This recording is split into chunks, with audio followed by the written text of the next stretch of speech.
রাধারমণ হরি গোবিন্দ জয় জয়। হে কৃষ্ণ গোবিন্দ হরে মুরারে, হে নাথ নারায়ণ বাসুদেব। গোবিন্দ জয় জয়, গোপাল জয় জয়, রাধারমণ হরি গোবিন্দ জয় জয়। হে কৃষ্ণ গোবিন্দ হরে মুরারে, হে নাথ নারায়ণ বাসুদেব। গোবিন্দ জয় জয়, গোপাল জয় জয়, রাধা রমণ হরি গোবিন্দ জয়। হে কৃষ্ণ গোবিন্দ হরে মুরারে, হে নাথ নারায়ণ বাসুদেব।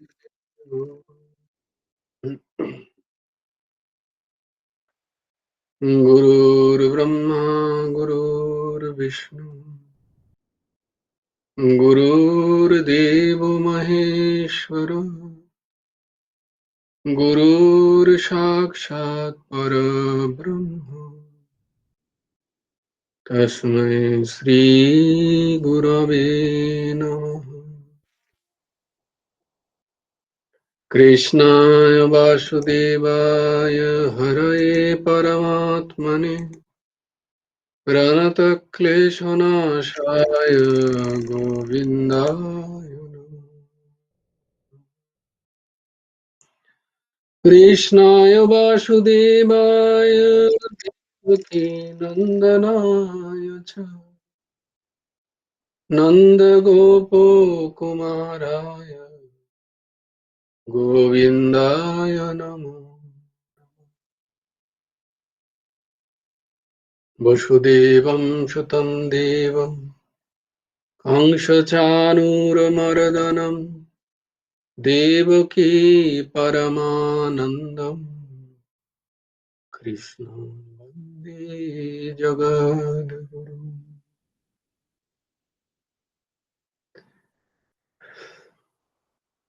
জয় গুরু রাধেশ্যাম।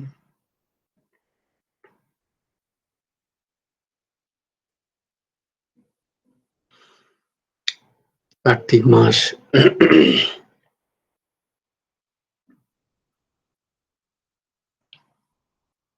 দামোদর মাস। কার্তিক মাসের নাম দামোদর মাস। যে মাসে ভগবানের দামবন্ধন লীলা অনুষ্ঠিত হয়েছিল সেটি হচ্ছে কার্তিক মাস।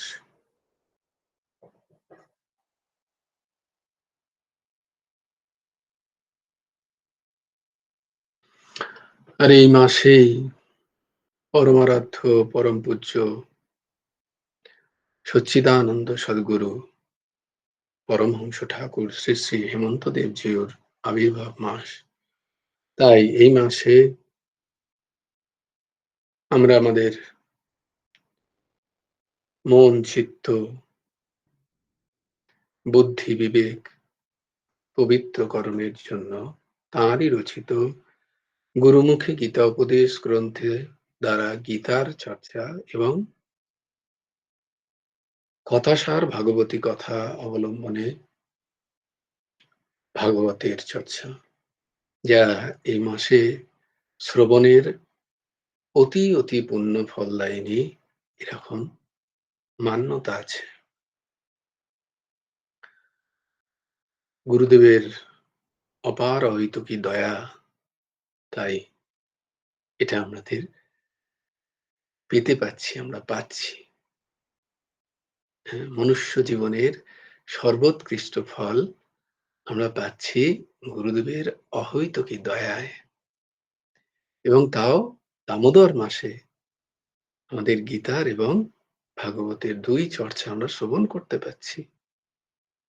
এ তাঁর কৃপা বিনা সম্ভব নয়।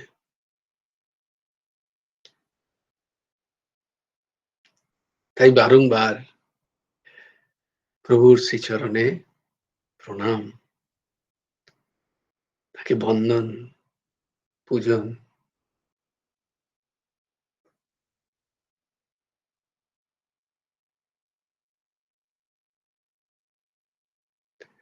আর হৃদয়ের, যদ্যপি এই হৃদয় কঠিন, শুষ্ক, প্রেম বাড়ির বিন্দুমাত্র এতে স্থান নেই, তবুও মহতের দৃষ্টি হলো তিনি শুষ্ক পাথরেও জলের সন্ধান পান। এ হচ্ছে মহতের দৃষ্টি। তাই প্রভু কৃপা করে আমার মতো অধমের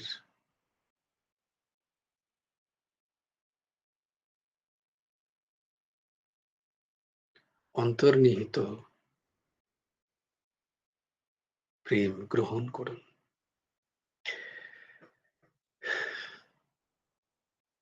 বলছে,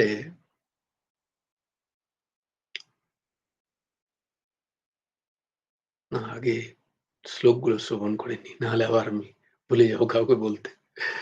কে বলবে? শর্মিলা তো জয়েন করেনি। ও মৌমিতা, ভেরি গুড। বলো, মৌমিতামা বলো।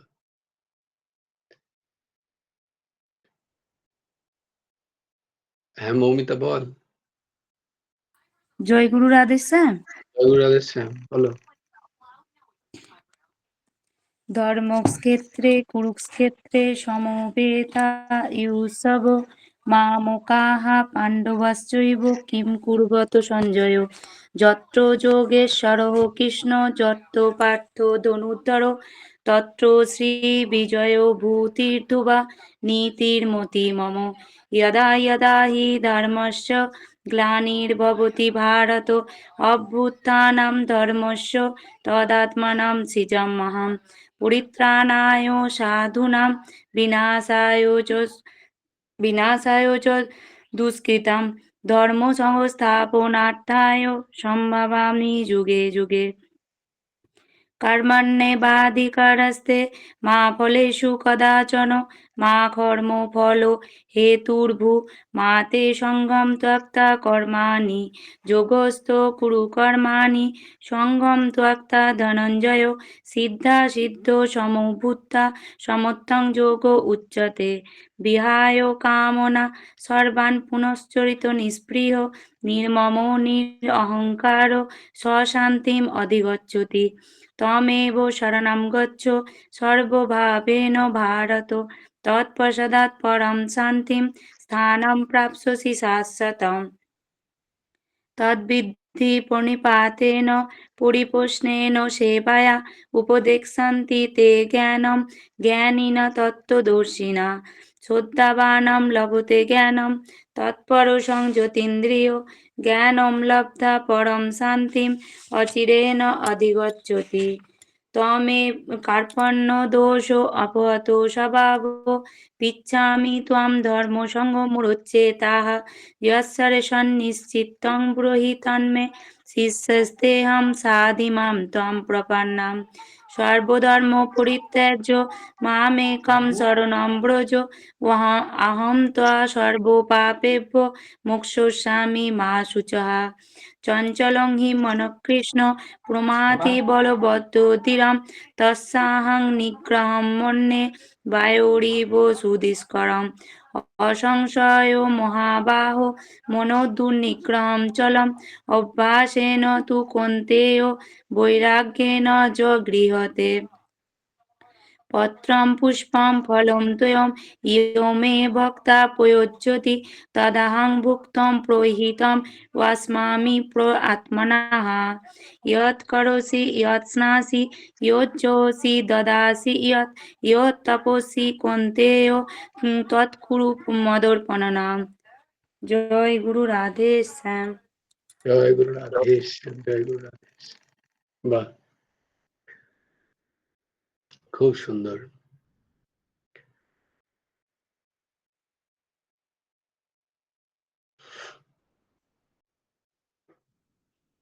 তো এটি গল্প দিয়ে শুরু করব। তো এটা গল্প হলো এরকম যে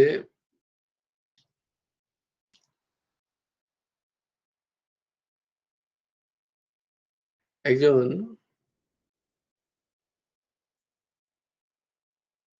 ছোট বাচ্চা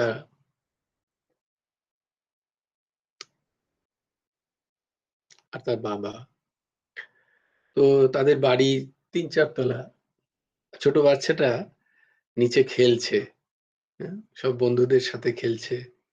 এখানে অনেক আওয়াজ, সব চেঁচাচ্ছে, চেঁচামেচি করে খেলছে। আর ওপর থেকে বাবা চাইছে যে তার ছেলেকে ডাকতে। উম তো অত দূর থেকে চেঁচাচ্ছে, শুনতে পাচ্ছে না। তো কি করলো বাবা ১ম এ, যে ও তো চকলেট ভালোবাসে, তাহলে চকলেট দিয়ে দেখি। দিয়ে একটা ছোট চকলেট দিয়েছে ৫ পয়সার। তো ছেলেটা দেখলো, আরে চকলেট দারুণ তো! সঙ্গে, সঙ্গে কুড়িয়ে পকেটে ঢুকিয়ে নিয়েছে। কিন্তু বাবা চাইছিল যে সে উপরের দিকে তাকাবে, দেখবে তাকে। কিন্তু সে উপরের দিকে তাকালো না। তো তারপরে ৫ পয়সা দিয়েছিল, এরপরে ১০ পয়সার দিল একটা আরেকটু ভালো বড় চকলেট। ছেলেটা আবার দেখলো, আরে আবার একটা চকলেট, দারুণ তো! হুম, আবার কুড়িয়ে নিয়ে নিল। পকেটে ভরে নিল। এবারও তাকালো না উপরে। তো এরপর একটা ৳৫ র চকলেট দিয়েছে। এরমভাবে ৳৫, ৳১০ যাই দেয়, দেখে আর পকেটে পুরে নেয়। উপরের দিকে আর তাকায় না। তো বাবা বলল, "এ তো মহা মুশকিল। কিন্তু এতক্ষণ ধরে আমি চকলেট দিচ্ছি ওকে। এইজন্য যে আমার দিকে একবার তাকাবে ওপরে। আমি বলব, আয় ওপরে।" তো সেটা তো কই একবারও তাকাচ্ছে না। যে একটা ছোট্ট, যাতে না লাগে আরকি, ছোট্ট একটা ইটের টুকরো টুং করে ফেলেছে। যে মাথার উপর লেগেছে, যেই লেগেছে সঙ্গে, সঙ্গে উপর দিকে তাকিয়েছে। এই কে ফেললি? বলে উপর দিকে তাকিয়ে দেখছি বাবা। বলে, "এতক্ষণ তোকে চকলেট ফেলছিলাম, তখন তুই তাকালি না। দেখলি ছোট্ট একটা, মাথায় যখনই লেগেছে তখনই উপর দিকে তাকালি।" তো গল্পের আশয় এটা, যে যখন আমাদের মনের অনুকূলে সব আমরা পেতে থাকি, সেগুলো দেয় কে? ভগবানই দেন। হ্যাঁ? কিন্তু আমরা তখন ভাবি এগুলো আমার পুরুষকার, আমি করেছি। হ্যাঁ? তাই আমি সেগুলো নিই আর পকেটে ঢুকিয়ে নিই। ভগবানকে একবারও থ্যাংকস বলি না। প্রভুকে একবারও আমরা কৃতজ্ঞতা জানাই না। হুম, আমাদের যখন জীবনে যা চাই তা পেয়ে যাই, ভাবি এগুলো সব আমার পুরুষকার, আমি করেছি। হ্যাঁ, আমি করেছি। আমি এই করি বলে আমার শরীর খুব ভালো থাকে। জানো? সেদিন অ্যা সেদিন একজন কি একটা ব্যাপারে বলছিল, যে কথা হতে উম হিন্দিতে বলছিলেন যে, "अरे ये बोल रहा है ऐसे, कभी मर जाएगा किधर?" बोला, "अभी थोड़ी मर जाएँगे। ऐसा थोड़ी होता है कि अभी मर जाएँगे। अभी कितना दिन जीना है।" बोला, "बात तो सही है।" मैंने আমি পাশে বসে কি বলি তাকে? তাকে তো আর গাড়িতে চলতে, চলতে তাকে তো আর তত্ত্বজ্ঞান শোনানো যায় না গীতার। সে বলবে, "বহুত हो गया, आप अपना भाषण बंद रखिए।" সে আমার থেকে ওর অফিসে সিনিয়র বটে। তো তাকে কি করে তত্ত্বজ্ঞান দিই? ये क्या बोल रहे हैं आप?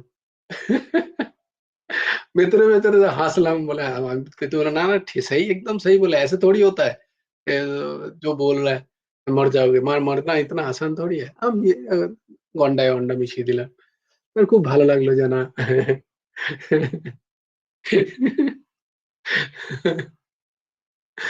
তাই জন্য সব জায়গায় মুখ খুলতে নেই কারণ বোঝার জন্য একটা আধার চাই একটা মিনিমাম কোয়ালিফিকেশন চাই হুম?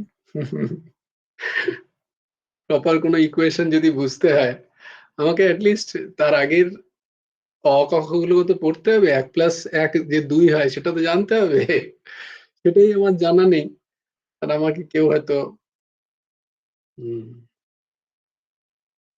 পরিমিতি জ্যামিতি এইসব শেখাচ্ছে তো আমার তো হবে না সেটা আমার তো মাথাতেই ঢুকবে না হ্যাঁ? এবং মাথাতে যখন ঢুকবে না তখন তাকে কি বলবো কি ফালতু উল্টোপাল্টা বকছেন বলি এরকম হয় নাকি কখনো এরকম বাজে উল্টোপাল্টা শেখাচ্ছে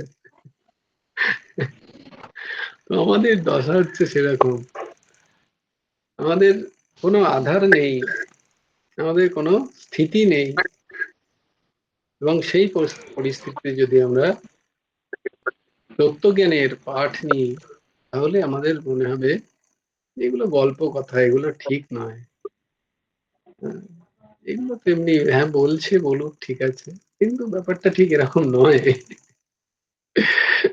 হ্যাঁ ব্যাপারটা ঠিক এইরকম নয় এবং গুরুদেব বলতে বলার দরকার তিনি বলেছেন বইয়ে লেখার দরকার তিনি লিখেছেন এই হচ্ছে হ্যাঁ, জয়গুরু রাধে স্যার। হ্যাঁ দিদি বলো বলছি আমার কটা প্রশ্ন ছিল। ও হ্যাঁ হ্যাঁ তোমার তো কালকে প্রশ্ন ছিল আজকে প্রথমেই জিজ্ঞেস করার ছিল হ্যাঁ না, তা আমি বলছি যে প্রথমে ইয়েটা পড়ে নাও, তারপরে নয় বলবো।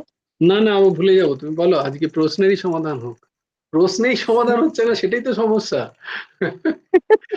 আগে গিয়ে লাভ কি ব্যাকলগই ক্লিয়ার হচ্ছে না ওইটাই তো আগের ভয় লাগছে, পড়াগুলোই তো আমার মনে থাকছে প্রশ্নগুলো না করতেও ভয় লাগছে। না না না এটা বারবার বলি সবাইকে প্রশ্ন করতেই হবে প্রশ্ন হয় কেন যা মনে হচ্ছে কি জানি ঠিক প্রশ্নটাও না আবার না ঠিক না হওয়া চাই তো, সমস্ত সেটাই প্রশ্ন ভাবছি। ঠিক প্রশ্ন সব ঠিক বলো বলো দিদি, বলো। বলবো? হুম হ্যাঁ, কালকে যে আমাদের একটা ভাগবতী কথা তুমি বললে না, আমি পড়েছি, জানি ওটা গুরুদেবের বলেছেন। বলছে যে বিশ্ব ব্রহ্মাণ্ডে শ্রীকৃষ্ণই একমাত্র পুরুষ আর সকলে নারী।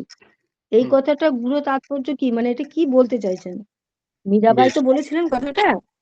বেশ তারপরে ওই একটা প্রশ্ন হলো আর হ্যাঁ, ওইটা এবার ওই আর এক জায়গায় বাবা লিখেছেন, বাবার বই আমরা পেয়েছি যে যত্র মানব তত্র মাধব, তাহলে যত্র নারী তত্র প্যারী। তাহলে এই কথাটারই বা কি অর্থ? যদি বাহ সৃষ্টিতে একমাত্র ভগবানই ঈশ্বর হন, তাহলে বাহ আমরা এই চরাচর জগতে যেটা দেখি স্বামী স্ত্রী হুম ইয়ে, সেটা কি মানে, এইটা বলতে হুম চাইছি আর কি। আচ্ছা, ২ নম্বর একটা প্রশ্ন আছে যে ভগবানের দেখা পাওয়া কি আমাদের পক্ষে এই জীবনে সম্ভব? হুম বাহ দ্বিতীয় সম্ভব। প্রশ্ন হ্যাঁ, আর তৃতীয় হচ্ছে আমাদের প্রবৃত্তির ধারাকে কিভাবে বদলালে রাধা হয়ে ওঠা সম্ভব? হুম কালকে আমরা বাহ পড়েছি ওটা। অদ্ভুত অদ্ভুত প্রশ্ন খুব সুন্দর আর প্রশ্ন একটা হচ্ছে সংস্কৃত শ্লোক যদি ভুল উচ্চারণ হয়ে যায়, হুম তাহলে কি আমাদের উপর বিরূপ প্রভাব খাটতে পারে? হুম বাহ চতুর্থ প্রশ্ন এই 4টেই আছে আপাতত। চারটে প্রশ্ন লিখেছো তো হ্যাঁ, কারণ লিখেছি। কোনো সময় এই প্রশ্নগুলো আবার আমি জিজ্ঞেস করবো আমি উত্তর না, খুব সুন্দর প্রশ্ন এইটা দিদি এইটা আবার অসাধারণ আমি লিখে নিয়ে যাচ্ছি, এটা আমার কাছেই থাকবে, এটা আমি ডায়েরিতে অসাধারণ গিয়ে বাবা যখন প্রশ্ন লিখে দিতে থাকবে। হ্যাঁ, এবং আমার কিন্তু খুব এই ভয় লাগছিল, সত্যি খুব বলছি না ভাই, না না দারুণ যে কি প্রশ্ন জানি এই প্রথম। প্রশ্নের সমাধান হওয়া প্রয়োজন খুব সুন্দর একটা প্রশ্ন করেছো তুমি দেখো তোমার এই প্রশ্নের মধ্যে তোমার বোঝা যাচ্ছে যে তোমার কতটা চিন্তন হয়েছে গভীর তবে তুমি এই প্রশ্নগুলো করেছো আহ, তো প্রথম প্রশ্ন হচ্ছে তাহলে প্রশ্নে চলে যাই এবং উত্তর প্রথম প্রশ্ন হচ্ছে দিদি প্রশ্ন করেছেন যে আমাদের আমরা বলছি যে ভগবানই একমাত্র পুরুষ, বাকি নারী বলা নেই, কিন্তু বাকি বলা হয়েছিল প্রকৃতি। কথাটা ওই জন্য লিখে রাখা দরকার, একটা পুরুষ আর একটা প্রকৃতি, পুরুষ আর প্রকৃতি। ওখানেও গুরুদেব, এটাই শাস্ত্রের কথা, গুরুদেব সেটা ওখানে লিখেছেন। পুরুষ মানে হলো গিয়ে যেটা কোনো শরীর বাচ্চ নয়, বারবার এই দাস বলেছে, তাই জন্য পুরুষের সংজ্ঞাটা আগে লেখো। পুরুতে পুরুতে বসত ইতি পুরুষঃ, পুরতে বসহ ইতি পুরুষঃ। এটা বারবার এই দাস বলেই বোধহয়, তোমাদের আশা করি এটা। জয়গুরু আরেকবার বলো। পুরুতে পুরুতে পুরুতে বসহ বসহ, হ্যাঁ, তারপর হ্যাঁ ইতি পুরুষঃ, ইতি পুরুষঃ। এটা হচ্ছে পুরুষের সংজ্ঞা। তো পুরুতে বসা মানে পুর মানে কি, এই যে কোনো ফর্ম, কোনো আকৃতি, সেটাকে বলে পুর। আমরা বলি না এই পুর সেই পুর, পুর মানে ঘর। তো সেইটা হচ্ছে সেই ঘরে যিনি বাস করছেন তাকে পুরুষ বলা হয়।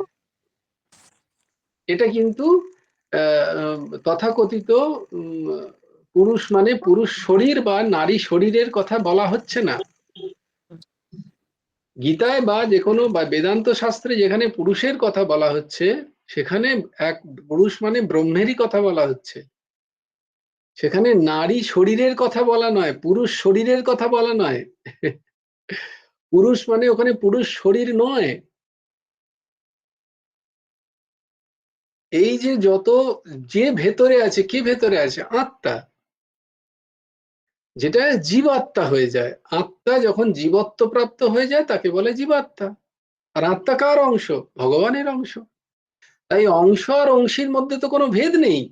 দোয়া সুপর্ণা সায়ুয়া শাখায়াম, দুজন এক রকম। পরমাত্মা এবং আত্মা এর মধ্যে কোনো ভেদ নেই। সেই আত্মা তার কর্মের কারণে, কর্মেও না, সে আত্মারও কর্মের কারণে, জীবাত্মার কর্মের কারণে। কারণ আত্মা নিজেকে জীব ভেবে নিয়েছে, দিয়ে ব্যাস সে ভাবছে আমি কর্তা। সে যে শরীর পাচ্ছে, যদি সে মনুষ্য শরীর পায়, তখন সে যে কাজগুলো করছে মনুষ্য শরীর পায়। এখানে কিন্তু কোথাও বলা হচ্ছে না যে পুরুষ শরীর নারী শরীর। মনুষ্য শরীর পেলেই তার সেটা কর্মজনী, সেই কর্ম সে ভাবছে আমি কর্তা। সে পুরুষও হতে পারে, সে নারীও হতে পারে। কর্তা মানে কি? সে তার কর্মের দায়িত্ব নিচ্ছে, তাই জন্য ভাবছে সে আমি কর্তা। তাই জন্য সেই কর্মের বিপাকে সে বিভিন্ন শরীর পাচ্ছে। কে শরীর পাচ্ছে? না ওই পুরুষ। ওটাকে পুরুষের, তাই জন্য ব্যাকরণগত অর্থ হচ্ছে পুরুতে বসাতা ইতি পুরুষাহা। পুরুতে মানে সেটা নারী শরীরও একটা পুর। এখানে যে জীবাত্মা আছে, জীবাত্মায় কোনো ভেদ নেই। একজন তথাকথিত পুরুষ শরীরের যে জীবাত্মা আর একটা নারী শরীরের জীবাত্মা, এই দুটো এক একদম। এর মধ্যে কোথাও ভেদ নেই বিন্দু মাত্র। যে পুরুষ শরীরের জীবাত্মা আলাদা আর যে নারী শরীরের আত্মা আলাদা, এরকম নয়। কর্মের কারণে, কর্মের ভোগের কারণে শরীর প্রাপ্ত হয়। তো এইটা পুরুষ মানে যেটা বলা হলো এখানে গীতায়, যে পুরুষের চর্চা হচ্ছে, এটা মানে হচ্ছে পরমাত্মার যে অংশ আত্মা, অংশী পরমাত্মা, তার অংশ আত্মা, তিনি জীবত্ব প্রাপ্ত হচ্ছেন অহংকার দ্বারা। অহম যখন তৈরি হচ্ছে তার মধ্যে, সে ভাবছে আমি জীব, তাই জন্য জীব আত্মা। তো এই যে জীবাত্মাটাকে বলা হচ্ছে পুরুষ। যেখানে বেদান্তের কথা যখন হবে, এই জীবাত্মাকে বলা হয় পুরুষ। পুরুষ মানে পুরুষ শরীর নয়। আর পুরুষ, আবার পুরুষের ভেতরে যে পুরুষ আছে, তার যে পুরুষ শরীর, সেটা কিন্তু প্রকৃতি। তার যে পুরুষ শরীর সেটা প্রকৃতি। মানে আত্মা যদি পুরুষ শরীর নেয়, তাহলে সেই শরীরটা প্রকৃতি। সেটা নারী বা সেটা পুরুষ নয়, সেটা প্রকৃতি। কারণ আত্মা নিজেকে প্রকাশ করবে বলে প্রকৃতির সাহায্য নেয়। সেটা প্রকৃতি মানে কি? প্রকৃতি হচ্ছে গুণাত্মিক। প্রকৃতি হচ্ছে গুণাত্মিক। আচ্ছা, যেটা তুমি দেখছো এটাও আবার প্রকৃতি নয়, প্রকৃতি আরো সূক্ষ্ম বিষয় একটা। এইটা যেটা দেখছো সেটা একটা ফর্ম, সেটা একটা আকৃতি, তার কোনো দাম নেই। মানে এই ফর্মটারও কোনো দাম নেই। নারী শরীর বা পুরুষ শরীরের কোনো দাম নেই, এটা তো একটা একটা একটা অবয়ব, একটা অবয়ব।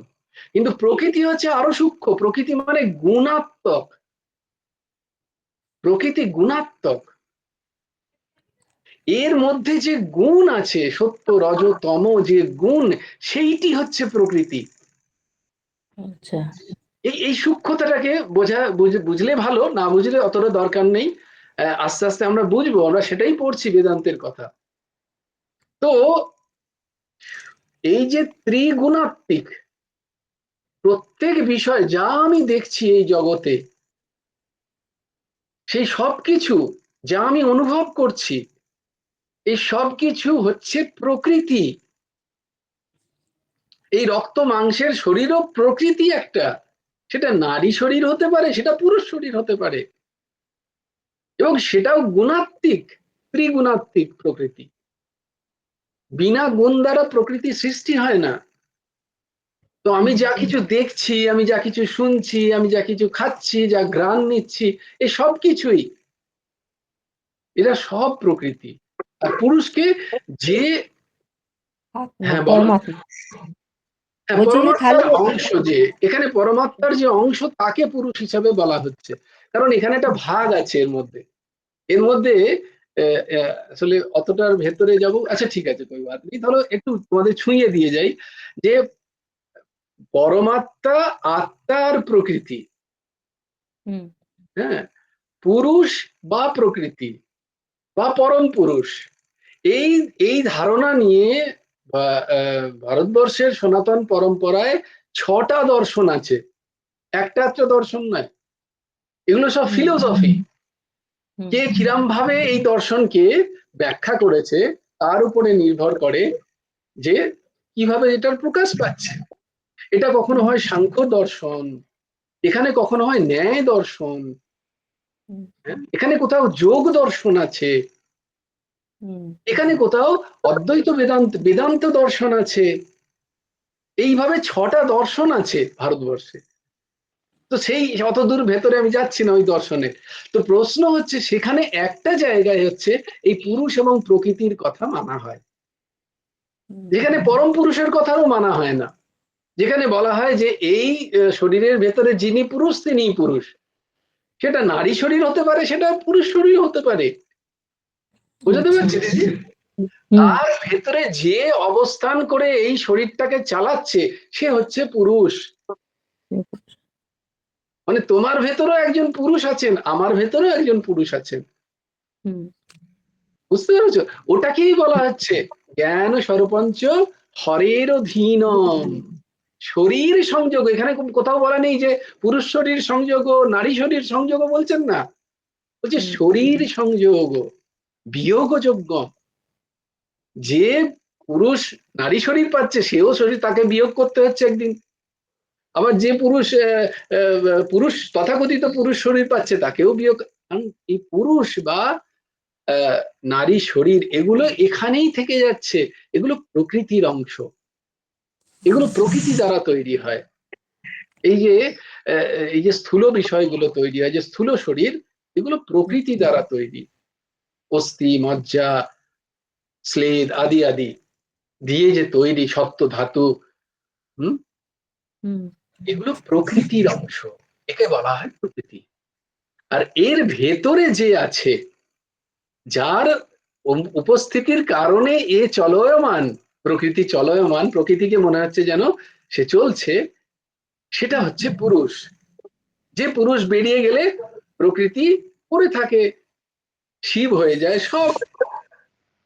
শিব যতক্ষণ আছে ততক্ষণ এই সব, কিন্তু এটা চলছে, মনে হচ্ছে যেন এ চলছে, বস্তুত এ চলছে না, চলছে পুরুষ। পুরুষের অস্তিত্বের কারণেই এ চলছে, পুরুষ বেরিয়ে গেলেই এ চলবে না, ধারাস করে পড়ে যাবে, ওখানেই পড়ে থাকবে। তখন ওটা সবে প্রকৃতির পরিবর্তন। অংশ, হুম। ওটা বলছি তাহলে যে প্রকৃতির। হুম, 15তম অধ্যায়ে যেটা ভগবান বলছেন যে হুম। প্রকৃতি আমার ও 15তম অধ্যায়। হ্যাঁ, সেখানে এই আমি একটা বীজ সমস্যা বপন করি। দিদি, আমাদের হ্যাঁ, একটা সমস্যা এইখানেই, প্রথমে তাই জন্য উদাহরণ দিয়েছিলাম আমি। হ্যাঁ, বলো বলো আমরা বলো। এখন 11ই পেরোতে পারিনি। না না, আমি বলছি কথাটা যেটা আমি ওই বলছি কি, বলার জায়গাটাতেই আমি আটকে দেবো তোমাকে। তুমি তাহলে এই বলো। জায়গাটাকেই আমার এখন পরিষ্কার নয়, তুমি 15 অধ্যায়ে যাচ্ছ কেন? না না, ওইখানে যে একটা কথা আবার আছে না না। না নয়, আমি যেটা বলছি সেটা কথাটাকে শোনো। আমি এখনো পর্যন্ত ক্লাস 1 এর পড়াটাই ঠিক করে বুঝতে পারছি না, আমাকে আমি যদি গ্রাজুয়েশনের পড়াটা নিই আমি বুঝতে পারবো? না। এইখানটাতেই সমস্যা আমাদের আধ্যাত্মিক চর্চায়। হুম আগে এই জায়গাটাকে বোঝো, এটাকে ধারণা করো। এই ধারণাটাই তো হচ্ছে না আমার। আধ্যাত্মিক চর্চার সমস্যাটা হচ্ছে এইখানে, আমরা কেউ ফলো করতে চাই না স্টেপস গুলো। আমরা বিভিন্ন রকম শ্রবণ করি না চারিদিক থেকে। হুম। তো ওই জন্য কেউ হয়তো কিন্ডারগার্টেন লেভেলে বলছে, আবার কেউ হয়তো বলছে একদম পিএইচডি লেভেলে। পিএইচডি লেভেলে যিনি বলছেন তিনি আমাকে বলছেন না, তিনি পিএইচডি লেভেলের লোকটাকে বলছেন, কিন্তু আমি আমার বুদ্ধি সেখানে লাগাচ্ছি। আমার তো কোনো কিন্ডারগার্টেনের জ্ঞান হয়নি। তাই আগে এই ধাপগুলোকে পেরোতে হয় দিদি, না হলে ওখানটা আমি কোনো দিন বুঝতে পারবো না। হুম হুম। আমার কথাটা বোঝাতে পারছি? তাই হ্যাঁ, আমি আগে তো এই জায়গাটাই বুঝতে পারিনি। 15 অধ্যায়ে যখন যাব নিশ্চয়ই তোমার কথাটা তখন নেবো, তুমি কথাটা লিখে রাখো যেটা তুমি বলতে চাইছো। আচ্ছা। কিন্তু আমি এখন নেব না, এখন আমি এইটা যেটা বোঝালো এই দাস ভাই, হুম, সেইটাকে তুমি উপলব্ধি করো, যে সেইটা বুঝতে পেরেছো কি পারোনি। হ্যাঁ সেটা বুঝতে পেরেছি। ব্যাস, সেটা যদি বুঝতে পারো, এই ধারণাটাকে রাখো এখন। ঠিক আছে। কারণ আমি যদি 1+1=2 না জানি আমি এখন, এবং সেটার যদি ধারণা না থাকে, পরে 2 × 2 যে কি করে 4 হচ্ছে আমার বোঝার ক্ষমতা হবে না কিন্তু। হুম, ঠিক আছে ভাই।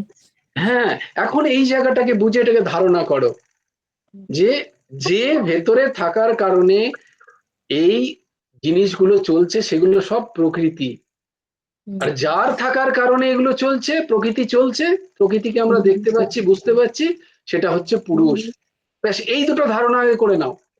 হুম, বোঝা গেছে? বোঝাতে পারলাম? হ্যাঁ হ্যাঁ হ্যাঁ, এটা খুব হচ্ছে তোমার সুন্দর। প্রথম প্রশ্নের উত্তর। দ্বিতীয় প্রশ্ন, খুব সুন্দর একটা প্রশ্ন করেছে, যে না তাহলে ঠাকুর যখন বলছেন যত্র মানব তত্র মাধব, যত্র নারী তত্র পেয়ারি, এটার কি ওই যে এটা হচ্ছে আমাদের মতো কিন্ডারগার্টেনদের জন্য বসতে আধার স্বরূপ, ওটা বেদান্তের কথা নয়। হুম বোঝাতে পারছি? যেটা হুম হুম তুমি পড়ছিলে সেটা বেদান্তের কথা পড়ছিলে, পুরুষ প্রকৃতির কথা। হুম এটা হচ্ছে ফিলোসফির কথা পড়ছিলে, অনেক ওপরের কথা। আর ঠাকুর আমাদেরকে বুঝতে হবে তো আগে, স্বাভাবিক জিনিসটা দেখেই আমি বুঝতে পারছি না আমার আচরণ ঠিক নেই, আমার দৃষ্টি ঠিক হুম হলো না, আর আমি বেদান্ত বুঝে যাব? হতেই পারে না। আমি আমি একজন নারী শরীরকে সম্মানই দিতে পারছি না, আমি একজন পুরুষ শরীরের থেকে ভাবছি আমি অধিক সুন্দর পুরুষ, বলে হুম আমি বেদান্তের কিছুই বুঝবো না আমাকে যদি বেদান্ত বোঝানো হয়। তাই গুরুদেব বলছেন, আগে আগে ভক্তের চোখটা তৈরি করো, যেটা পরের পরের 7ম অধ্যায়তেই আসবো। বলছে আগে ভক্তের হ্যাঁ চোখটা তৈরি করো, আগে সবাইকে সম্মানটা দাও, আগে সবাইকে যথাযথ সম্মান দেওয়া শেখো। বেদান্ত শেখার জন্য, তাই জন্য আমাদের গুলিয়ে যাচ্ছে। এটা আমাদের দোষ, এটা আসলে তাই জন্য মাঝে মাঝে যখন ঠোকর খাই, তখন বলে এই 2 বছর ধরে আমি পড়িয়ে এই পেলাম না। ব্যাপারটা তো নয়, হুম ব্যাপারটা হচ্ছে আমার সেই স্থিতিই নেই যে আমি গীতার মতো একটা বেদান্ত আমি সঙ্গে সঙ্গে সেটাকে ধারণা করে নিতে পারবো। হুম তার জন্য অনেক চর্চা চাই, অনেক মনন চাই, বুঝতে হয়, বারংবার প্রশ্ন করতে হয়। তদ্বিদ্ধি প্রণিপাতেন, তদ্বিদ্ধি সেটা জানার জন্য হুম প্রণিপাত তো হতে হবে না, কিন্তু অ্যাটলিস্ট প্রশ্ন তো করো, সেই প্রশ্নগুলোই তো আসে না আমার কাছে। তাই যখন যখন দেখি যে স্থিতির তাই জন্য উন্নতি নেই, এত এত কর্ম কর্ম নিয়ে পড়লাম, সাংখ্য নিয়ে পড়লাম, জ্ঞান ধ্যান যোগ সব নিয়ে পড়েও হুম কোশ্চেন যখন আসে তখন আমি বলি ওই তো একেবারেই আমার স্থিতি অতি নিম্ন অবস্থায় রয়ে গেছে। কারণ আমার ধারণাই হয়নি। হুম, তাই এটা বেদান্ত ধারণা তো অত সোজা নয়। তাই জন্য গুরুদেব ভক্তির ধারণা কি একদম সরল, সহজ। হুম, সহজ, সোজা সাপটা। বলা হচ্ছে বেদান্তেরই কথা, হুম, কিন্তু একদম সোজা সাপটা। আগে তো ওইটারই ধারণা করে উঠতে পারছি না, আমি বেদান্ত কি করে বুঝবো? তাই জন্য গুরুদেব বলছেন, কি অদ্ভুত কথা, কি সুন্দর কথা। তিনি পরম বৈদান্তিক, কিন্তু তিনি বললেন যে এই এই জ্ঞানের কথা কেউ নেবে না, নিতে পারবে না, তার আধার নেই।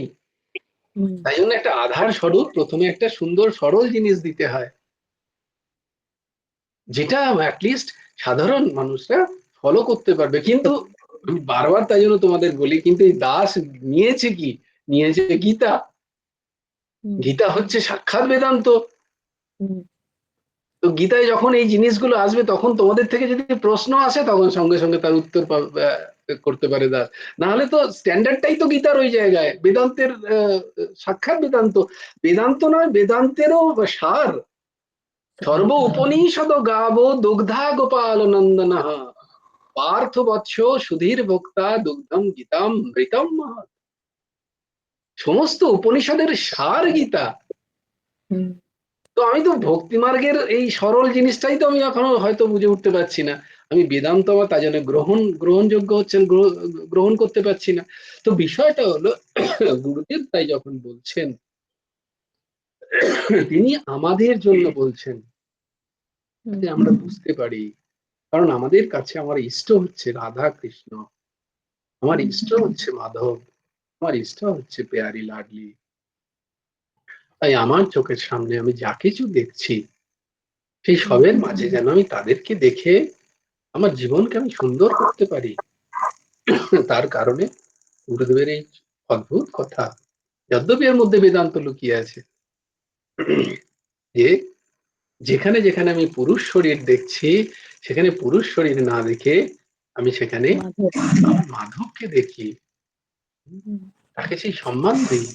আবার যেখানে যেখানে আমি নারী দেখছি, নারী শরীর দেখছি, কারণ আমার মধ্যে ভেদ রয়ে গেছে এখনো, হুম, তাই জন্য আমি সেখানে আমার পেয়ারিকে দেখি, আমার রাধা রানীকে দেখি।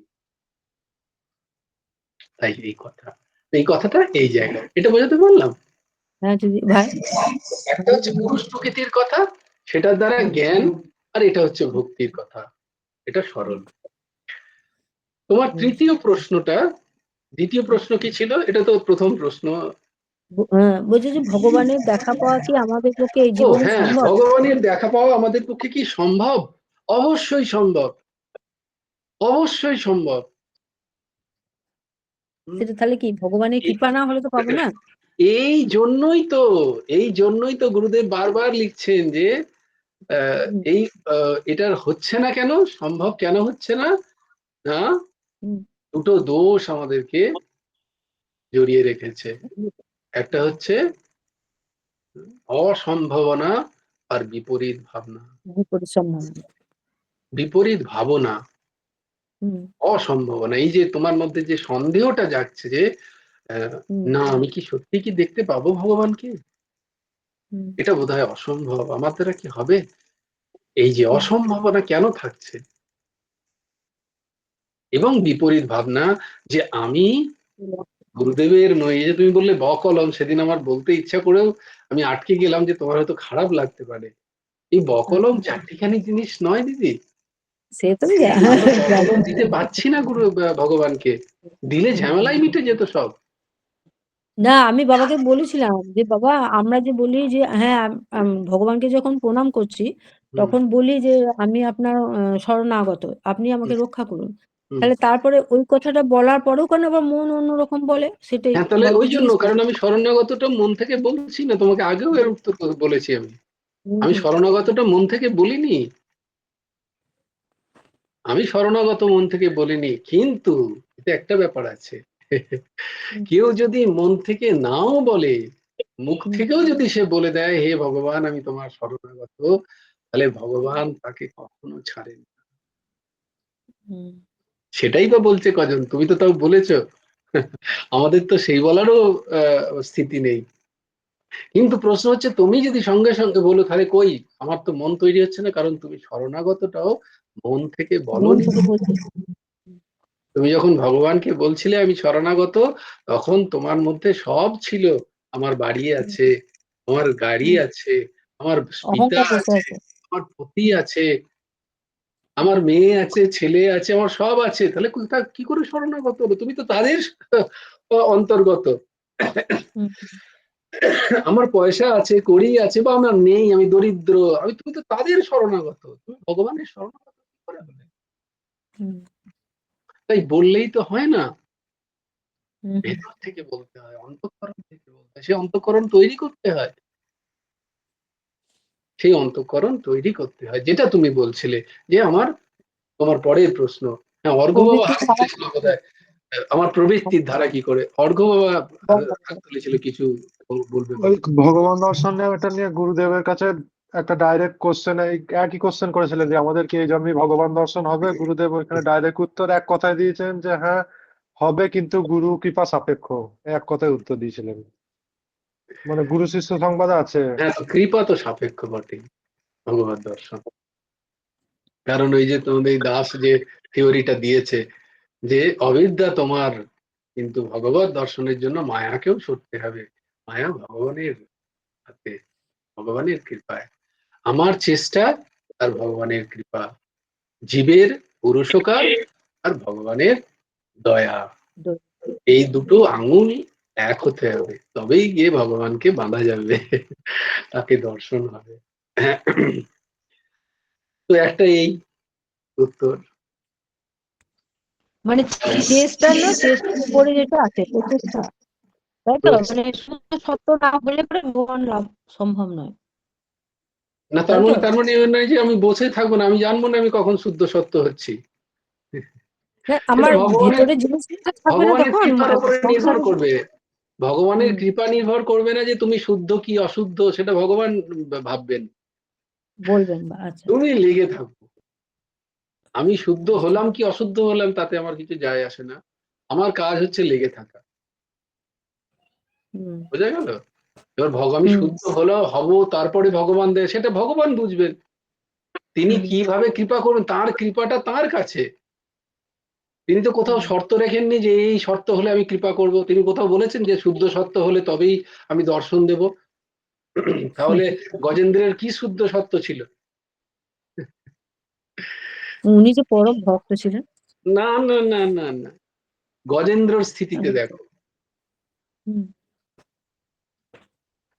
বুদ্ধি লাগালে চলবে না। গজেন্দ্রর স্থিতিতে দেখো, তার কি কোনো শুদ্ধ সত্য ছিল?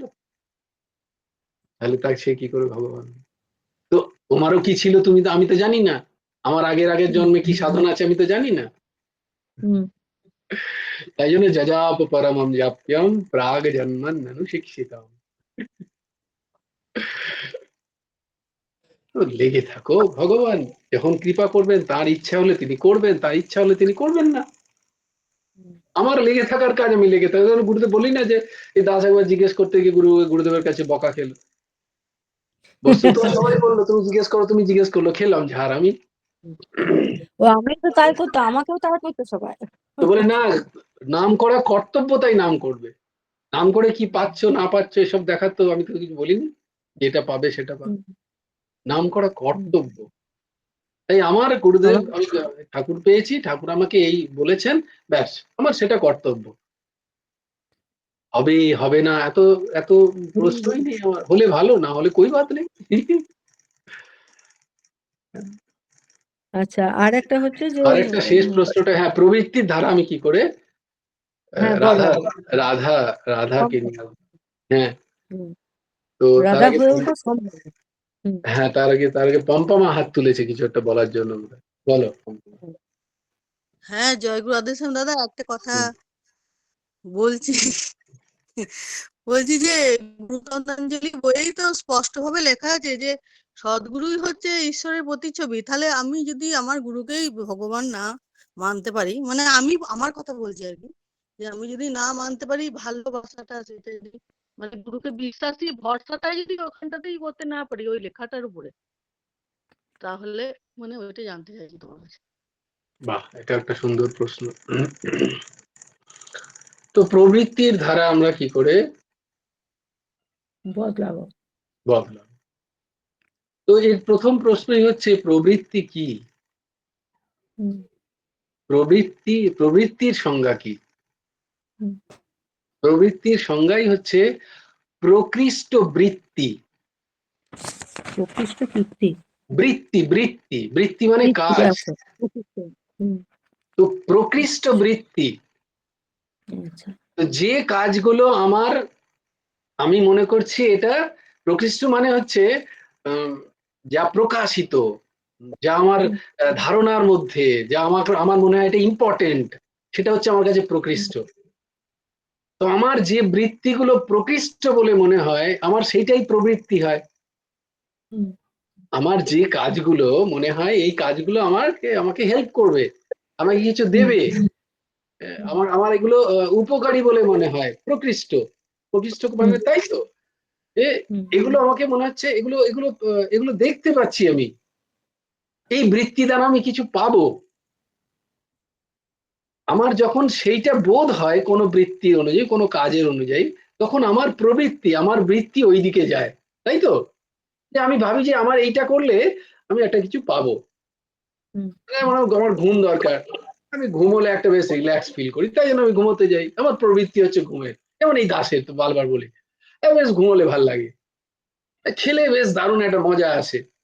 আমার বৃত্তি কি এবার মজা? আমার কিসে প্রকৃষ্ট বৃত্তি আছে? না, ভালো ভালো খাবারে। তাই ভালো ভালো খাবারের দিকে আমার মন যায়। তাহলে আমার প্রবৃত্তি কি? ভালো ভালো খাবার খাওয়া। এটা আমার প্রবৃত্তি, প্রকৃষ্ট বৃত্তি। আচ্ছা। তো প্রকৃষ্ট বৃত্তি আমার কোন দিকে? আমার যে মনের বৃত্তি অনুযায়ী মনের 4টে ভাগ। আচ্ছা, দ্বিতীয়। মনের বৃত্তি অনুযায়ী মনের 4টে ভাগ। কি কি? না, মন যখন সংকল্প বিকল্পাত্মক তখন তাকে বলা হয় মন। মন যখন সংকল্প করছে আবার বিকল্প করছে, না না এটা ঠিক, না না না এটাও মনে হচ্ছে ঠিক, তো ওটাও ঠিক হতে পারে, ও তো বলে গেল ওইটা ঠিক। আচ্ছা দেখি একবার ওটাও করি। এই যখন স্থিতি মনের, তখন এটাকে বলা হয় মন। সংকল্প বিকল্প করছে, সংকল্প বিকল্প। একটা সংকল্প করছে, তারপর কেউ একটা কিছু বলে দিয়ে গেল, আবার একটা বিকল্পর কথা সে ভাবছে, অন্যর কথা ভাবছে, তাই জন্য তখন মনে হচ্ছে ওটা ভুল হবে। ভুল হতে হ্যাঁ, পারে, ঠিক বলছি তো। হতে পারে, জানি না। মানে আমার কোনো স্থিতি নেই এক জায়গায়। হুম, সংকল্প বিকল্পাত্মক মন বলা হয়, তখন আমি মনের স্থিতিতে আছি। আচ্ছা। আর এটাই যখন নিশ্চয় করে নেয় কিছু, মনেরই হুম, বৃত্তি যখন কোনো কিছু নিশ্চয় করে নেয়, না এটাই ঠিক, আমি এটাই ফলো করব, আচ্ছা। সেটাকে বলা হয় বুদ্ধি। তাই তাহলে নিশ্চয়াত্মিকা বুদ্ধি। না, সংজ্ঞাটা তাহলে কিভাবে লিখবো? এটাই তো সংজ্ঞা। মনের হ্যাঁ, সংজ্ঞা মানে কি? সংকল্প বিকল্পাত্মক মনের বৃত্তিকে মন বলে। হ্যাঁ, ওটা তো লিখলাম। সংকল্প বিকল্পাত্মক হ্যাঁ, মনের বিকল্পাত্মক। বৃত্তিকে বলা হয় মন। হুম, নিশ্চয়াত্মিকা বৃত্তি মনেরই, তাকে বলা হয় বুদ্ধি। হুম, আর কি? না, আমি আমার, তুমি তোমার, হ্যাঁ?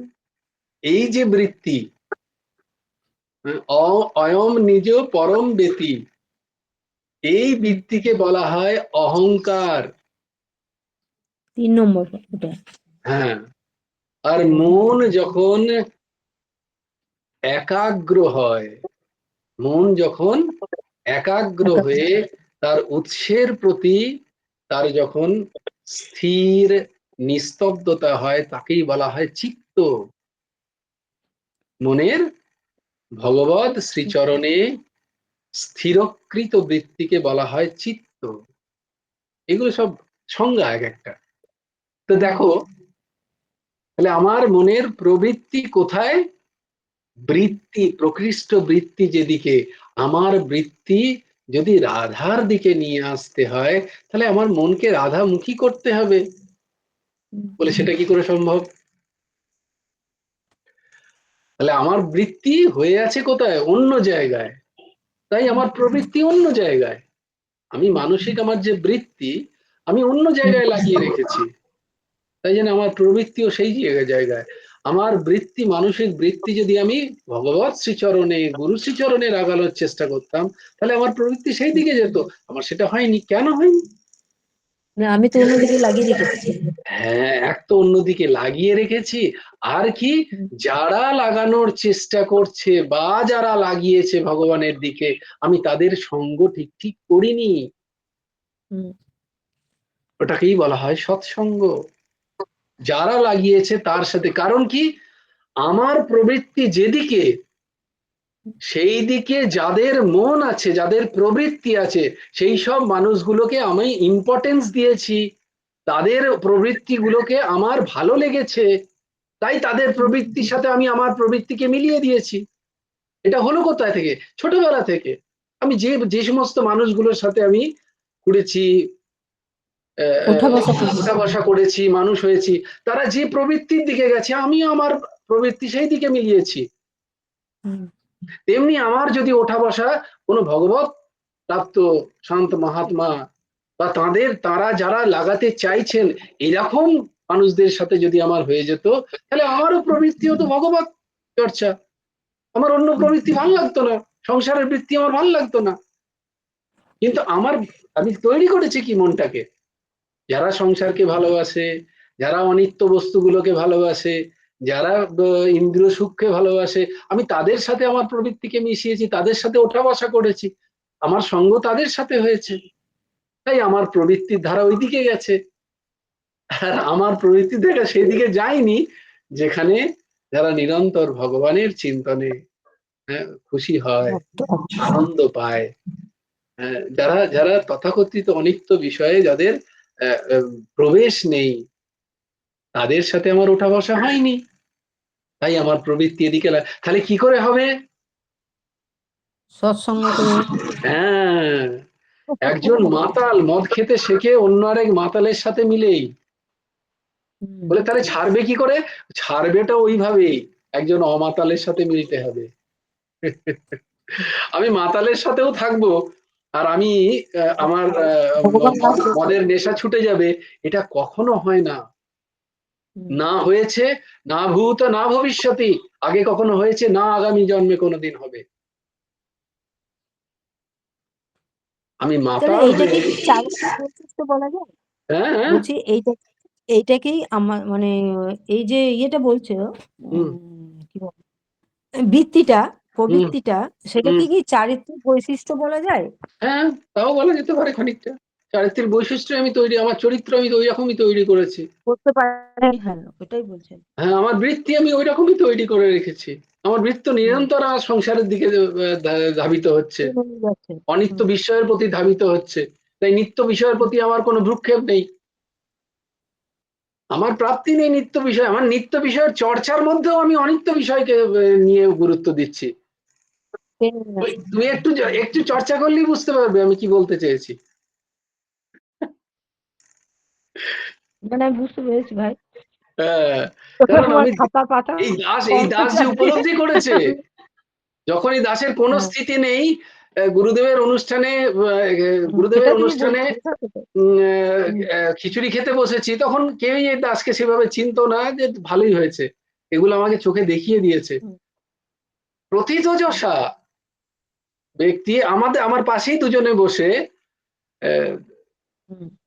আলোচনা হচ্ছে, কিন্তু সম্পূর্ণ সংসার নিয়ে, এবং অপরের নিন্দা, অপরের দুচ্ছাই হচ্ছে। আমার এখনো মনে হয়, কারণ ওই দাগ কেটে অপরকে। গেছিল এই জন্য, যে বাবা হুম, এখানে আমি তো জানতাম এগুলোর কোনো স্পর্শই থাকা উচিত নয় এইসব জায়গায়, এ কি বলছে এখানে, তাও পেছনে কেন? তো স্থিতি এইটা। হুম, সামনে হুম, সামনে সাক্ষাৎ বসে আছেন ভগবান, কিন্তু তবুও আমার বোধই নেই, যেটা পম্পামা বলছে, হুম, সাক্ষাৎ ভগবান গুরুদেব। আমি বলছি গুরুর ব্রহ্মা গুরুর বিষ্ণু গুরুর দেব মহেশ্বর গুরুর সাক্ষাৎ পরব্রহ্ম, অথচ বোধ নেই। আমি বারংবার ভাষণ দিতে গিয়ে বলছি, সবাই খুব হাততালিও দিচ্ছে আমাকে। রাঙা কি দারুণ বলে, অসাধারণ, দেখেছো জ্ঞানের কোনো তুলনাহীন, লাভ কি হলো? লাভ কি হলো? রানার ব্যক্তিগত কি লাভ হলো? এতে যশ পুষ্টি হলো, স্খলন হলো, ছি ছি ছি ছি, বিষটা মাখলো। আহা, রানা কি দারুণ বললো, মুখস্থ সব শ্লোক দেখেছে, ঝরঝর ঝরঝর করে বলে দিচ্ছে, অথচ একটা শ্লোক সে নিজে মানে না। এই স্থিতি আমার দিদি। আমাদের প্রবৃত্তি এই, আমি কিসের জন্য গেছি ওখানে? শ্লোক উপলব্ধি করার জন্য নয়, শ্লোকটাকে মুখস্থ করে 4টে লোকের হাততালি পূরণের জন্য আমি গেছি। আমি তো বিষটা মাখতে গেছি। তাহলে আমি কোথায় পাবো সেই ভগবত শ্রীচরণের চন্দনের গন্ধ? সেখানে সাক্ষাৎ ভগবান বসে আছেন। অথচ আমি কি জন্য গেছি? আমার সম্মান হোক, রানার জয় জয়কার হোক, আমার ইচ্ছা তো তাই। 10টা লোকে বলুক, আমি কিন্তু বলবো না না না, আমার কিছু নয়, তো গুরুদেবের কৃপা। কিন্তু ভেতরে বলছে আহা, খুব সুন্দর লাগছে এই কথাগুলো, চলুক চলুক, এটা গুরুদেব পর্যন্ত পৌঁছানো দরকার। ये স্থিতি হ্যাঁ, এইটা আমাদের স্থিতি। এতে এতে এতে তিনি তো তার কাজ করবেনই, ওতে কোনো সন্দেহ নেই। কারণ ওই যে বললাম, একবার যদি মিথ্যেতেও বলে দিই আমরা ভগবানকে যে আমি তোমার শরণাগত, ভগবান কারুর হাত ছাড়েন না। গুরুদেব যাদেরকে ধরেছেন, গুরুদেব কখনো ত্যাগ করেন না, এটা গুরুদেবের স্বভাব। কিন্তু আমি যদি উপলব্ধি করতে চাই এই গুরুর সাক্ষাৎ পরব্রহ্ম, তিনি সাক্ষাৎ ভগবান, আমার দর্শন হয়ে গেছে, আমার আর অন্য কোনো ভগবানের দর্শন চাই না, আমার প্রয়োজন নেই। এই স্থিতি আমার নেই হবে? আমি তো আমার ভগবানকে পেয়ে গেছি। লেগে থাকতে বলেছেন। হ্যাঁ, তার সাথে লেগে থাকতে হবে। যারা এরকম, তাদের সাথে যত আমি কিভাবে লেগে থাকতে হবে? গায়ে তাদের সঙ্গে থাকতে হবে, শুতে হবে, উঠতে হবে, বসতে হবে বলে না না না, ওটাকে লেগে থাকা বলে না। गुरुदेव गुरु का साथ हरदम रह के ऐसे थोड़ी जानता। हाँ, मछली জলেই থাকে কিন্তু জলের পান हाथ जल में रह के जल का कनिका पीता, गुरु का पास हरदम रह के ऐसे तो। সংসর্গ কি মনের, আত্মিক। আমি সবার মাঝে আছি, কিন্তু আমি ফলো করি সেই লোকটাকে, সেই মানুষটাকে যে গুরুর শ্রীচরণ ছাড়া আর কিছু জানে না। আমি তার চিন্তনে থাকি, আমি তার সাথে সঙ্গ করি, আমি থাকি সবার মধ্যে, কিন্তু আমার সঙ্গ কার সাথে? আমার তার সাথে। আমার বৃত্তি আমি কার সাথে জুড়েছি? আমি তার বৃত্তির সাথে জুড়েছি, যে গুরু শ্রীচরণে শরণাগত হতে চাইছে বা হয়েছে। এটা কি বলে সৎসঙ্গ? সৎসঙ্গ মানে এইখানে এসে সৎসঙ্গ নয়, মঙ্গলবারের সৎসঙ্গটা সৎসঙ্গ নয়। সৎসঙ্গ সেখানে তো শুনলাম, সেটা শুনে কি আমি ধারণ করতে পারছি? সেটা শুনে কি আমি পথ চলতে পারছি? সেটা শুনে কি আমার বৃত্তিগুলোকে, আমার মানসিক বৃত্তিগুলোকে আমি সেই অভিমুখে করছি, চেষ্টা করছি? যদি তা না করি, এসব ব্যর্থ।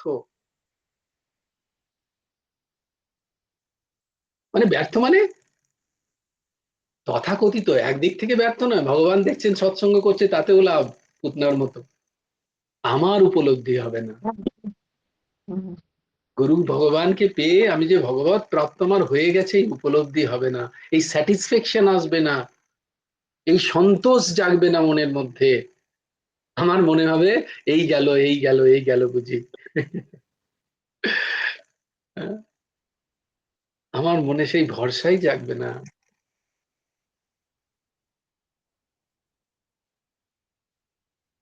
তার জন্য ওই প্রবৃত্তির ধারাকে বদলানোর জন্য সেই রকম সৎসঙ্গ চাই, নিরন্তর সৎসঙ্গ। সৎসঙ্গ মানে এই কয়েক ঘন্টা নয়, নিরন্তর। যতক্ষণ আমি জেগে আছি, আমার বুদ্ধি কাজ করছে, ততক্ষণ সৎসঙ্গ। আমার মন অসৎসঙ্গে গেলেই যেন আমি সেখান থেকে তাকে ফিরিয়ে আনতে পারি, আমি বুঝতে পারি আমার মন অসৎ সঙ্গে যাচ্ছে, কেন যাচ্ছিস, হুম, ওইদিকে যা। আমার মনকে তো আমি সব থেকে ভালো জানি না, আর কি জানবে বলো? তাই আমার মনকে সৎসঙ্গ আমাকেই করাতে হবে, কারণ আমার মনকে অসৎসঙ্গ কে করেছিল? আমিই করিয়েছি না। মনকে যা, আগের দিনই বললাম না, মনকে যা ধরাবে সে তাই ধরবে। মন তো জড়, হুম। মন কি চেতন নাকি? চেতন কিন্তু তো তুমি। কিছুটা, হুম, না বলছি কিছুটা তো পারিপার্শ্বিক পরিবেশও তো ইয়ে করে। ওইটাই, আমি হয়তো অবশ্যই করে, চাইছি যে আমি ঠাকুরের নাম করতে অবশ্যই পারছি, করে, এর নাম মধ্যে করছি, কোনো সন্দেহ কিন্তু নেই। একদম ঠিকঠাক এখন হুম, অবশ্যই এর মধ্যে কোনো সন্দেহ নেই দিদি, পারিপার্শ্বিক পরিবেশ তো করবেই করবে। তাই জন্য ওই যে হুম, বললাম যে নিরন্তর চেষ্টা, এটাকেই বলা হয় ভজন। চেষ্টা করতে। এটাই ভজন। তোমার ভজন হচ্ছে মানে কি, তোমার কি তোমার যেদিকে প্রবৃত্তি যাওয়া দরকার সেই প্রবৃত্তির স্মরণ হচ্ছে কি? আমি কি রাধা ভাবে ভাবিত হচ্ছি মাঝে মাঝে? আমার কি সব ত্যাগ করার এখনো সেই কৃষ্ণের জন্য সবকিছু ছেড়ে দেওয়ার মন তৈরি হয়েছে কি? পারিপার্শ্ব নয়, এটা কিন্তু নিজের মনের ব্যাপার। হুম, এটা তো মনকে তো জিজ্ঞেস করতে হবে। হুম, এরম তো হতেই পারে না যে আমি কোনো একটা সময় একাকী হই না, অনেক সময় আমি একা থাকি, তখন জিজ্ঞেস করি নিজেকে, কি হে মন, তুমি তৈরি? হুম, ওই যে গুরুদেব বলতেন যে সেই পাহাড়িদের পাহারা দেয় না রাত্রে, বাঁশি বাজায়, জাগে রহো, হ্যাঁ, বলছি। বলে चैन से सोना है तो जाग जाओ, नाও বলছে चैन से सोना है तो जग जाओ। যে চ্যান সে সোনা হ্যায়, বুঝতে পেরেছো? চ্যান মানে শান্তির ঘুম যদি চাও তো বলছে জেগে থাকো। হ্যাঁ, নাহলে এখন যদি চোখ আধ্যাত্মিক ঢোকে তাহলে তো সর্বনাশ। খুব গভীর একটা কথা। হুম, যদি সন্তুষ্টি পেতে চাও, যদি আধ্যাত্মিক উন্নতি পেতে চাও, যদি শান্তি পেতে চাও, তাহলে মনকে জাগিয়ে রাখো, শুইয়ে রেখো না যে মন যেদিকে চাইছে আমিও সেদিকে যাচ্ছি। হুম, মনকে জাগিয়ে রাখো, এই মন কোথায় যাচ্ছিস, শাসন করতে শেখো। আমরা এখন মনোধর্ম হয়ে গেছে।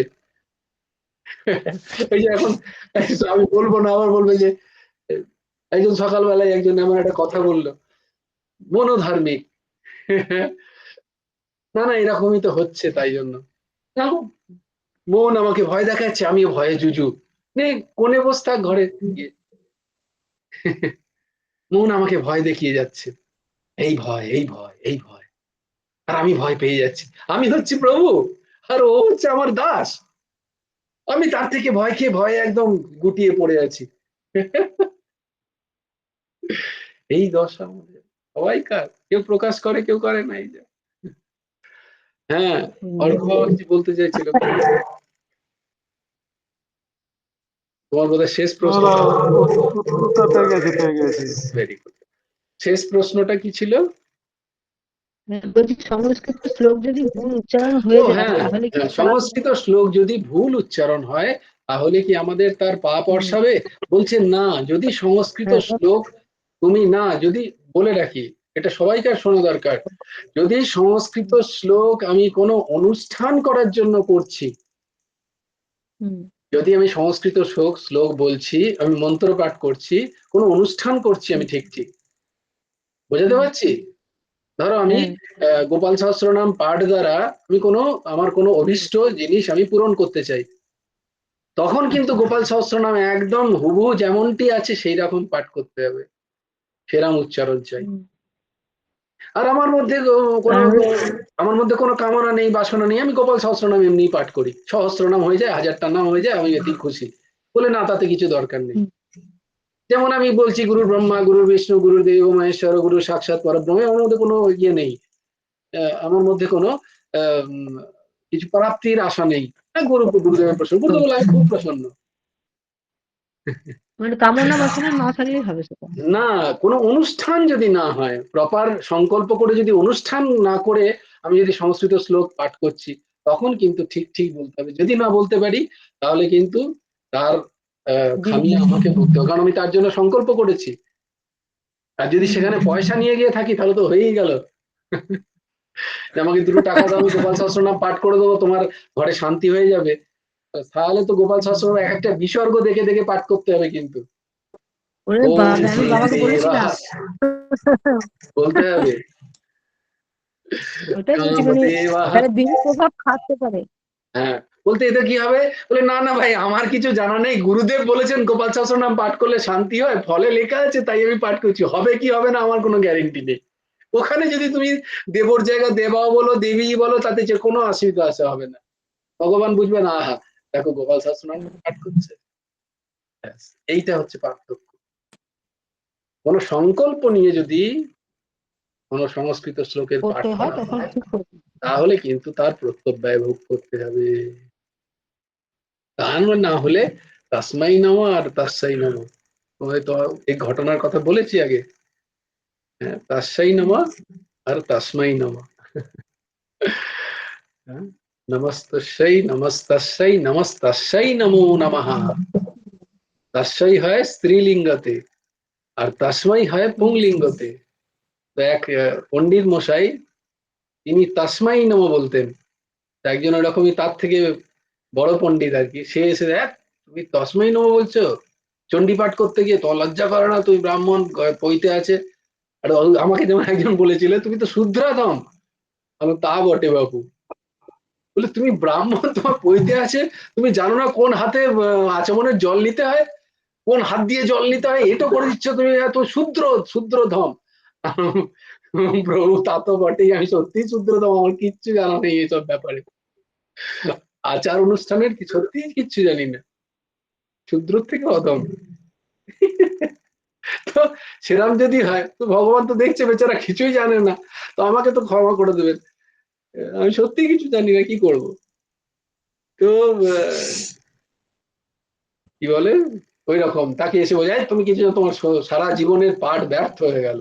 সে খুব কাঁদছে, হে মা, হে দুর্গা, আমি সারা জীবন পাঠ করলাম তোমার চণ্ডীপাঠ, আমার ব্যর্থ হয়ে গেল, এতদিন, প্রায় 80 বছর বয়স আমার, ছি ছি ছি ছি, যে আমি এইটুকু জিনিস জানতাম না, যে তস্মাই হচ্ছে স্ত্রীলিঙ্গ, আর তসময় পুংলিঙ্গ, আমি তসময় তসময় বলছিলাম তোমাকে, ছি ছি ছি ছি ছি, এই দুঃখ আমি কোথায়, কালকে আমি গঙ্গায় গিয়ে আত্মহত্যা করব।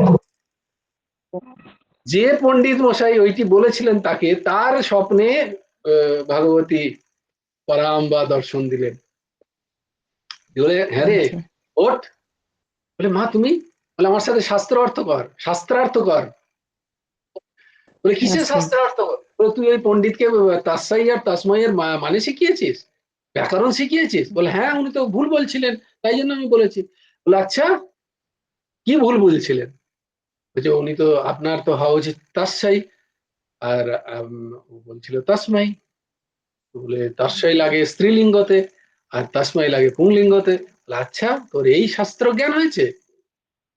আমি স্ত্রী না পুরুষ, বল। কোন বেদান্তে, কোন শাস্ত্রে লেখা আছে? যাকে সেই নিয়ে ভগবতাম্বা তাকে খুব বকাঝকা দিলেন, এক্ষুনি যা, সকালবেলা উঠে আগে তার গিয়ে পা ধরে যা, দিয়ে গিয়ে ক্ষমা চাইবি, ক্ষমা চেয়ে বলবি আমার খুব ভুল হয়ে গেছে। পাণ্ডিত্য দেখাচ্ছে এখানে। পণ্ডিত হওয়া, পণ্ডিত মানে কি? পণ্ডিত মানে যার জ্ঞান হয়েছে, যিনি জ্ঞানী।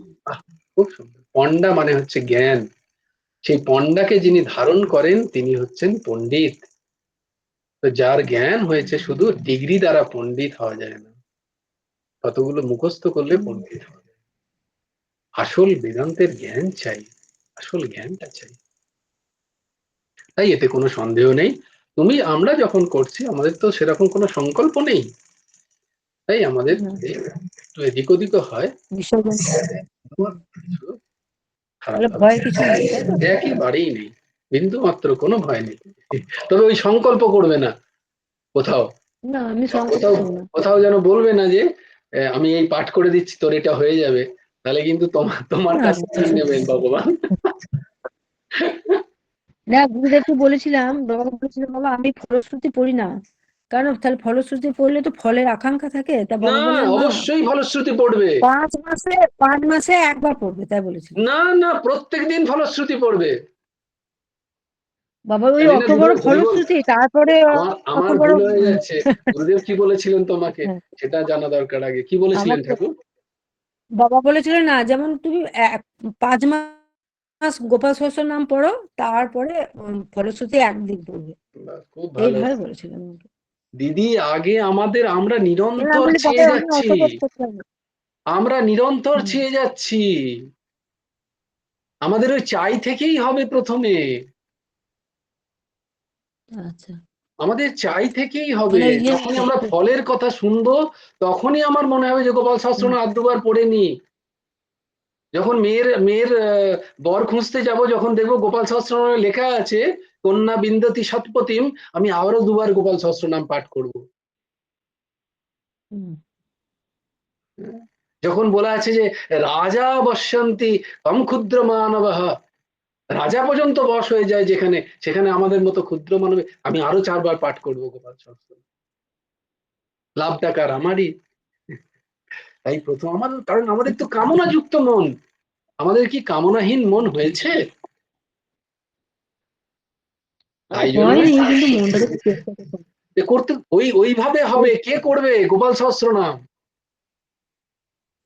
ওই ফল যদি আমি জানতে পারি, আমি বেশি বেশি গোপাল সহস্রনাম পাঠ করবো, আমার বেশি বেশি মন নির্মল হবে। আমি ফলই জানি না, আমি পাঠ করতে যাবো, একবার পাঠ করলে থাক, আবার কালকে পাঠ করব। কিন্তু ভেতরে কামনা তো প্রচুর, মন তো তৈরি হচ্ছে না, কারণ আমার গোপাল সহস্রনাম পাঠ হচ্ছে না।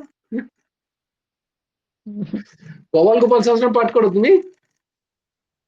আমি আমি ভোরবেলা একবার করি, না না, আমি আর কবারে জিজ্ঞেস করছি, দুপুরে সময় একবার জিজ্ঞেস। করি। কবারে মানে বুঝতে পারছি না কি বলতে টোটাল চাইছেন। কবার করো সারাদিনে? ওই সারাদিনে 3 বার। তবুও ওই ঘুরতে থাকি বেশিক্ষণ, লাইন বাই লাইন ঘুরছি ঘুরছি ঘুরছি, এরকম হয়ে যায়। কাজ বেশি চাপ পড়লে তখন দেখছি ঘুরতেই থাকে। যে আমি এটাও বাবাকে জিজ্ঞেস করেছিলাম, বাবা এইরকম হয়? তখন বাবা বলে ওইরকম হলেও মন আবার ঠিক করে নেবে। আমি বললাম, তাহলে কি রাধে শ্যাম নাম করবো না গোপাল সহস্র নাম করবো? বাবার মা দুটোই এক, যেটা তোমার মনে হবে সেটাই করো, তাই বলেছে। ব্যাস, তার আর কিছু না। ঠাকুর সব সমাধান করেই গেছেন। হুম। আর কোনো চিন্তা আর আমি বাবাকে এটাও বলেছিলাম যে গোপাল সহস্র নাম কি পড়লে তো ছাড়তে নেই, পুরোটা তো পড়তে হবে। আর রাধেশ্যাম করে আমরা রাধেশ্যাম করতে করতে হয়তো আবার কেউ কথা বলছে, তার সাথে কথা বলতে লেগে গেলাম, নিয়ে তখন সেটা স্টপ হয়ে গেল। তা গুরুদেব বললেন, না মা, তোমার ওটাতে কোনো অসুবিধা হয় না, তুমি যেটা পারো যেটা সম্ভব সেটাই করো। আর কি। ঠাকুরের অপার অহিত কি দয়া, দয়া, অসীম দয়া। কিন্তু আমাদের কোনো সাধনই দেয়নি। বাহ, আজকে তাহলে খুব সুন্দর সুন্দর প্রশ্ন উত্তরে আমাদের আজকের দিনটা গেল। এ থেকেও অনেক জানা গেল, অনেক বিষয়ের চর্চা হলো। আশা করি দিদি তোমার প্রশ্নের উত্তর তুমি পেয়েছো। হ্যাঁ, পেয়েছি, হ্যাঁ পেয়েছিলাম। হ্যাঁ, পারলে এইটা দেখে আর আরেকবার লিখে রাখবে, নাহলে এই প্রশ্নগুলো বারবার, হ্যাঁ, প্রশ্নগুলো খুব সুন্দর, না না, কিন্তু ভুলে যদি যাবো, হ্যাঁ ভুলে ধারণা যাবো। না হয়, এই প্রশ্নগুলো আমার কিন্তু আবার আসবে, আবার বারংবার আসবে, কারণ হুম, আমাদের ধারণা হচ্ছে না এই প্রশ্নগুলোর উত্তরগুলো। হুম, তাই এই প্রশ্ন আমাদের হুম। বারংবার আমাদেরকে ব্যস্ত করে, ব্যস্ত করে। বেশ, জয় জয় শ্রী রাধে, জয় জয় শ্রী সীতারাম, হর হর মহাদেব। ভজ গুরু হেমন্ত দেব রাধে শ্যাম, জপ হরে কৃষ্ণ হরে রাম। জয় জয় শ্রী রাধে, জয় জয় শ্রী রাধে, জয় জয় শ্রী রাধে। হরি বল, হরি বল, হরি হরি বল। জয় গুরুদেব, জয় গুরুদেব, জয় গুরুদেব। জয় জয় পরমহংস ঠাকুর শ্রী শ্রী হেমন্ত দেব জিউর জয়। জয় গুরু রাধে শ্যাম, রাধে শ্যাম, রাধে শ্যাম, শ্যাম শ্যাম রাধে রাধে। রাধে কৃষ্ণ কৃষ্ণ কৃষ্ণ রাধে রাধে, জয় গুরু রাধে শ্যাম, শ্রী গুরার্পণমস্তু, শ্রী হেমন্ত দেবার্পণমস্তু। সবাই ভালো থেকো, সুন্দর থেকো, সুস্থ থেকো।